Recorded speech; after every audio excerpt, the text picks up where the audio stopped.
हैं तो एक मर्द जब पढ़ लिख के आईएएस आईपीएस डॉक्टर इंजीनियर बनता है तो पूरे परिवार को संभालता है। लेकिन अभी का जो प्रचलन चल गया है इन दिनों का, कि अगर महिला थोड़ी पढ़ लिख जाती है, तो मैं सभी महिलाओं की नहीं बोल रही हूँ, लेकिन 10% महिला ऐसी है जो पढ़ लिख के भी अपना घर बार बहुत बढ़िया से संभाल रही है और बहुत संस्कारी तरीके से चीजों को ले रही है।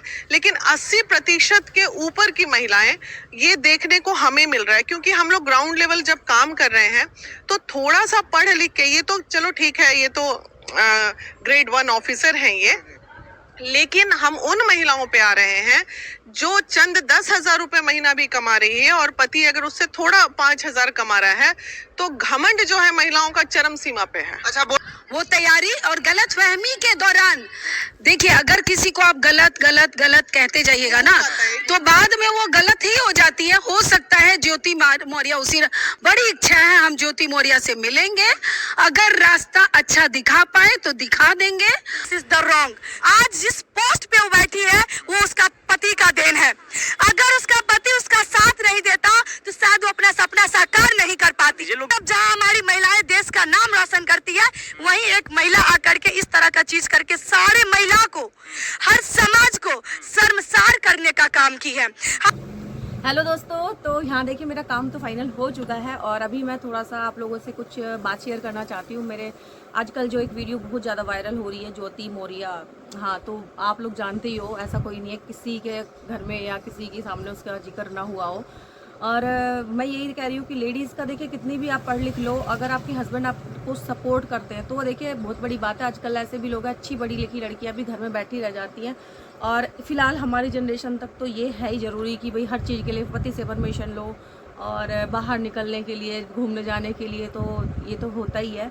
इक्वालिटी आ रही है, धीरे धीरे आ रही है इक्वालिटी जेंडर में, फीमेल में एक दूसरे की परमिशन। लेकिन हाँ, जैसे पहले हम सुनते थे कि जेंट्स लोग ना लेडीज़ को कोई समझते ही नहीं थे, लेकिन अब जो है हम लोगों में है, हमारे हस्बैंड हैं, घर में कुछ भी काम करने से पहले हमारी सलाह भी ली जाती है, पूछा जाता है ये काम किया जाए क्या नहीं। जैसे कि कुछ भी करना हो, घर का कोई भी काम हो या फिर कहीं लेना देना आना जाना, तो हर चीज़ में सलाह ली जाती है। लेकिन पहले जो हमारे से पहले जो लोग थे उनकी इतनी वैल्यू नहीं थी, और उनसे पहले जो थे वो और भी ज़्यादा स्ट्रिक्ट होते थे लोग। तो चेंजेस आ रहे हैं, धीरे धीरे आ रहे हैं। और आजकल जो लोग हैं अपनी पत्नी को इतना सपोर्ट करते हैं और चलो सोचते हैं कि चलिए मैं नहीं पढ़ा, मैं नहीं कुछ कर पाया, तो मेरी बीवी में अगर स्किल्स हैं तो मैं उसको कुछ कर पाऊँ। तो उसके बाद में अगर वो औरत उसको धोखा दे दे तो वो बहुत गलत बात है। यहाँ पे मैं बता दूँ आपको, मेरी शादी सिर्फ 10th क्लास में हो गई थी। मेरे हस्बैंड ने मुझे 12th पास करवाई, उसके बाद में मुझे बीकॉम में एडमिशन दिलवाया। लेकिन वो मेरी बदकिस्मती थी, मैं कर नहीं पाई इसको फाइनल। फर्स्ट ईयर में एडमिशन भी ले लिया था मैंने। और कई जगह जहाँ पे मेरे को पता नहीं है जगह वगैरह, कई जगह पे जैसे फॉर्म वगैरह जब भरे जाते, दिल्ली पुलिस में कई जगह मेरे फॉर्म भरवाए उन्होंने। और उनका कहना था कि तू डॉक्टरी कर ले, क्योंकि मैं बायोलॉजी से 10th-12th की थी मैंने। तो उनका कहना था कि डॉक्टरी कर ले, तेरा दिमाग है पढ़ने में।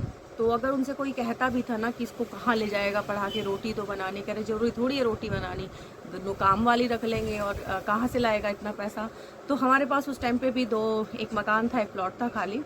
तो बोलते थे प्लॉट बेच के लगा दूंगा, इसके पीछे घर भी लगा दूंगा, कोई दिक्कत नहीं, बना देगी फिर बाद में। तो ऐसी उनकी सोच थी। और उस ऐसे इंसान को अगर कोई कुछ बन के धोखा दे, तो आप सोच सकते हो कि फिर वो आगे के 4 लोग तो उससे पीछे हटी जाएंगे। जो अभी ज्योति मौर्य ने किया, उसकी वजह से वो परेशानी कितनी लेडीज़ को भुगतनी पड़ी। तो मैं तो यही बोलूँगी, देखिए अगर हमारे पेरेंट्स हमें नहीं पढ़ा पाए या किसी वजह से हमारी शादी हो गई और हमारे अंदर वो स्किल्स हैं, वो चीज़ है कि हम कर सकते हैं और हस्बैंड हमारा सपोर्ट कर रहे हैं, तो उस चीज़ को प्लीज़ इस तरह से बर्बाद ना करिए। और ये मैं जेंट्स लोगों से भी बोलना चाहूँगी कि एक औरत की गलती से सबको एक लाठी मत हाँको, सबको एक नज़र से देखना बंद करो। क्योंकि इतना तो बहुत सारे जेंट्स लोगों के साथ भी होते हैं कि भाई ये केस कर दिया, वो कर दिया। अभी देखो क्या उस लड़की को बीच सड़क पे मार दिया या फिर कुछ होता, तो क्या जेंट्स लोगों पे औरतें भरोसा करना छोड़ देंगी? नहीं छोड़ेंगी ना। ये ज़िंदगी है, चलती रहती है। तो समय के साथ में बदलाव ज़रूरी है। और जो लोग मेरी बात अगर सुन रहा हो कोई भाई, तो वो प्लीज़ अपनी बीवी के साथ ऐसा ना करे। और वो औरतें तो भाई देखो किसी भी गिनती में आती नहीं है जो इस तरह का काम करती हैं भैया, ठीक है। तो हम भी यहाँ बैठे हैं, मुझे आज तक नहीं लगता कि मैं कुछ करती हूँ, क्योंकि भैया बिजनेस हस्बैंड ने खोल के दिया है, मैंने तो कुछ पैसा लगाया नहीं इसमें। पर हाँ, मुझे ये रहता है, मेरे बच्चे ही बोल देते कि आप सेल्फ डिपेंड हो, मेरे अंदर ये चीज़ रहती है कि हाँ मैं कुछ कर सकती हूँ। क्योंकि हाँ, उन्होंने देखो ये बात है, शादी मेरी इतनी छोटी उम्र में हो गई थी, उन्होंने सबसे पहले मुझे सिलाई सिखाई। उन्होंने बोला कि सीखना जो चाहते हो वो करो। उनका प्रेशर ये नहीं था कि तुम करना चाहिए तुम्हें, उनका सीख के छोड़ दो, बेशक करो मत। तो मैंने सिलाई सीखी, वो मेरे को पूरी अच्छी तरह से आती है। उसके बाद मैंने पार्लर का कोर्स किया। उस टाइम पे जैसा सिखाया जाता उस टाइम के हिसाब से मैं बहुत अच्छा कर लेती हूँ आज भी, ठीक है। और फिर जब हम यहाँ पे आए द्वारका में, तो यहाँ पे नर्स का कोर्स वगैरह हो रहा था, वो भी सरकारी इंस्टीट्यूट में जो होते हैं ना, तो उसमें था। लेकिन उन्होंने बोला कि सीख लो, सर्टिफिकेट तो मिलेगा, और मेन चीज़ कहीं ज़रूरत पड़ जाए तो कर सकते हो। जब तक हमारा ये बिज़नेस नहीं था, तो ये चीज़ों मैंने सीख के इसलिए छोड़ी कि चलिए भविष्य में कभी काम आए।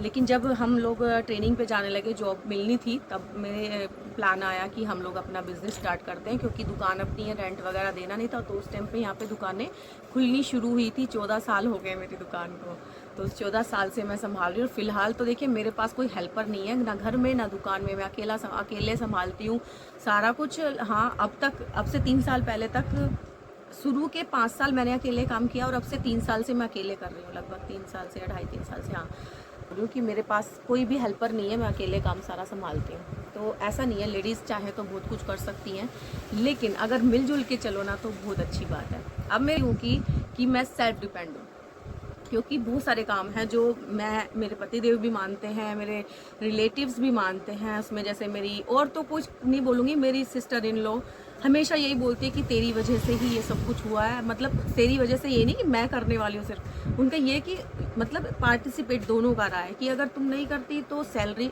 बच्चों के खर्चे में चली जाती, लेकिन तूने किया तो घर बन गया, बिजनेस चल गया, बच्चे पढ़ गए। अभी तो बच्चे पढ़ रहे हैं, अभी तो 1 साल ही मेरे बेटे की BBA की रह गई है, और अलग मैटर है। मैंने बहुत सारी चीज़ें आप लोगों के साथ आज शेयर करी, लेकिन जो था ना, मेन यही था कि ज्योति मौर्य वाली बात।